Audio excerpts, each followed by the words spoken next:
नमस्कार। मैं आज स्नेहा भक्ति चैनल में लेकर आई हूँ वैसाख महीने में सुनी जाने वाली कहानी। भक्तों, अभी वैसाख का महीना चल रहा है, जिसको शास्त्रों में बहुत ही पवित्र माना गया है और इस कहानी को सुनना भी बहुत लाभदायक व शुभदायक माना गया है। तो सभी मन से सुने वैसाख मास की कहानी और अपने परिवारजनों को भी जरूर से जरूर सुनाएं। अभी वैसाख महीने के 5 दिन शेष है। वैसाख महीना रहते सभी सुने इस कहानी को और दूसरों को भी सुनाएं। चैनल को लाइक व सब्सक्राइब जरूर से जरूर करें। तो सभी को बताना चाहती हूँ कि वैसाख महीना नहाने से यानी नियम से सुबह उठकर सूर्योदय से पहले स्नान करने से कितना फल मिलता है, कितना लाभदायक है। तो सुनते हैं कहानी। एक राजा था जो वैसाख महीने में बहुत जल्दी उठकर गंगा जी में स्नान करता था। राजा का हुक्म था कि कोई भी राजा से पहले गंगा जी में स्नान नहीं करे, लेकिन एक बंदरिया थी जो गंगा जी के पास पेड़ पर बैठी रहती और राजा के आने से पहले ही गंगा जी में स्नान कर लेती और वापस पेड़ पर बैठ जाती। राजा नहाने आता तो उसको गंगा जी का जल हिलता हुआ मिलता। हिलता हुआ जल देखकर राजा को शक हुआ कि कोई मेरे से भी पहले गंगा जी में स्नान कर लेता है। सो राजा ने पहरा बिठा दिया। इस तरह पूरा महीना बंदरिया ने राजा से पहले स्नान कर लिया। महीना पूरा होने के बाद एक दिन राजा के सिपाहियों ने उस बंदरिया को स्नान करते देख लिया और राजा के पास ले गए पकड़कर और बोले कि महाराज, आपसे पहले ये बंदरिया रोज नहा लेती थी। राजा बोला कि भाई, मैंने भी प्रण लिया था कि अगर कोई औरत मेरे से पहले नहाती होगी तो मैं उसके साथ विवाह करूंगा। इसलिए राजा ने बंदरिया से विवाह कर लिया। वैसाख स्नान के पुण्य से बंदरिया राजा की रानी बन गई और उसके भी वो गर्भ ठहर गया। जब 9 महीने पूरे हुए, जब बंदरिया ने राजा से पूछा कि बच्चा होगा तब मुझे क्या करना होगा। जब राजा ने महल में एक घंटी बंधवा दी और कहा कि तुम्हारे जब भी पेट में दर्द हो तब ये घंटी बजा देना, मैं आकर सब बंदोबस्त करा दूंगा। राजा के और भी कई रानियां थी जिनके एक भी संतान नहीं हुई थी। बंदरिया के बच्चा होने की खबर सुन रानियों को बुरा महसूस हुआ और वे बंदरिया से जलने लगी। घंटी बंदी देख रानियां बंदरिया से पूछा कि घंटी क्यों बांधी है। तब बंदरिया ने कहा कि मेरा बच्चा होगा तब राजा को बुलाने के लिए ये घंटी बांधी है। रानियों ने कहा कि एक बार जरा बजा के तो देख राजा आते हैं कि नहीं। बंदरिया ने घंटी बजाई तो राजा तुरंत आ गए और बोले कि क्या हुआ। तो बंदरिया ने राजा से कहा कि रानियों के बोलने से बजाई। रानियों ने कहा कि ये जानवर है, पता नहीं कितनी बार घंटी बजा देगी। एक दिन बंदरिया के बच्चा होने लगा तो उसने कई बार घंटियां बजाई, लेकिन राजा नहीं आया। तब उसने रानियों से कहा कि मेरे बच्चा होने वाला है, क्या करूं। तो जब रानियों ने कहा कि आंख पर तो पट्टी बांध ले और उखल में सिर रख दे। वैसाख महीना नहाने के पुण्य से बंदरिया के बहुत सुंदर लड़का हुआ। रानियों को बहुत जलन हुई कि हम औरतें हैं तो भी हमारे कोई संतान नहीं हुई और ये बंदरिया होकर भी राजा को पुत्र दे रही है, तो राजा अब तो इसको ही ज्यादा मान सम्मान देगा और हमारी तो इज्जत ही नहीं रहेगी।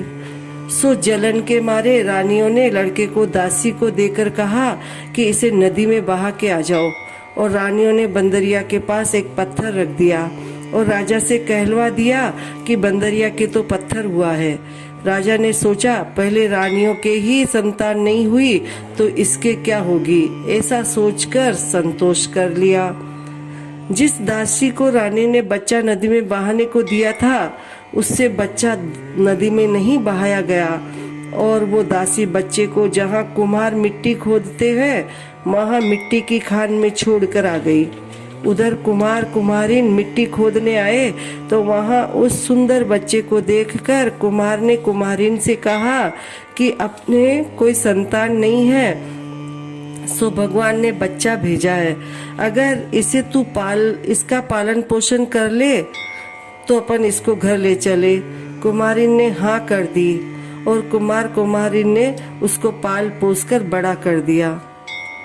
लेकिन बड़ा होने पर लड़के को इस बात का पता लग गया कि उसको जन्म देने वाली एक बंदरिया थी और रानियों ने उसे मारने के लिए एक दासी को दे दिया था। एक दिन लड़का मिट्टी के हाथी घोड़े बनाकर एक कुएं पर बैठ गया। वहाँ कुएं पर राजा की दासियां भी पानी भरने आती थी। दासियों को देखकर लड़के ने कहा कि आओ मेरे मिट्टी के हाथी घोड़े जल पी लो। जब वो दासियां बोली कि मूर्ख, मिट्टी के हाथी घोड़े भी कभी पानी पीते हैं क्या? तब लड़का बोला, बंदरिया के भी कभी पत्थर होते हैं क्या? जब दासियों ने रानियों से कहा कि वो वही लड़का है जिसको आपने दासी को मारने के लिए दिया था और लड़के को सब बात पता चल गई है, रानियों ने उस लड़के को मारने के लिए जहर के लड्डू भेजे। लेकिन बैसाख महीने के पुण्य से वह लड्डू गोंदगिरी के हो गए और लड़का मरा नहीं। ऐसा देख रानियों ने कुम्हार के प्रति कुछ गलत सलत राजा को लगाकर जिद करके कुम्हार को बस्ती से निकलवा दिया। कुम्हार गांव के बाहर रहने लगा। पीछे गणगौर को पूजने वाली बहुत सारी लड़कियां गांव के बाहर फूल और दूब लाने गई तो लड़का 108 छोटे छोटे घड़ों में पानी भरकर और 108 ही मीठी मीठी गोलियां खाने की लेकर बैठ गया। लड़कियों को खेलने से और दूर चलकर गांव के बाहर जाने से बहुत प्यास लगी तो बोली कि लड़के हमें पानी पिला दे।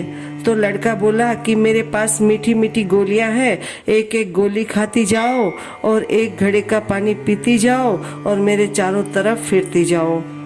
पहले तो लड़कियों ने मना कर दिया, लेकिन जब प्यास के मारे मरी जाने लगी तो लड़के की बात को हाँ कर दी। फिर लड़का आग जलाकर बैठ गया। सब लड़कियां एक एक गोली खाती गई, घड़े का पानी पीती गई और लड़के के चारों तरफ फिरती गई। पीछे थोड़े दिन के बाद सब लड़कियों को गर्भ ठहर गया। पीछे उन लड़कियों के माता पिता पंडित से उनकी शादी करवाने के लिए पूछने गए। पंडित बोला कि अरे इन लड़कियों की तो शादी हो जानी चाहिए, ऐसा दिखाई दे रहा है। थोड़े दिनों के बाद लड़कियों के माँ बाप को उनके गर्भ का पता लगा तो पूछे कि ये सब कैसे हुआ। तो लड़कियों ने उस लड़के के बारे में सारी बात बता दी। ये सुनकर सभी माँ बाप कुम्हार के पास गए और कहा कि तेरे लड़के ने इन सभी लड़कियों से फेरे ले लिए, सो इन सबको अब तू ही रख।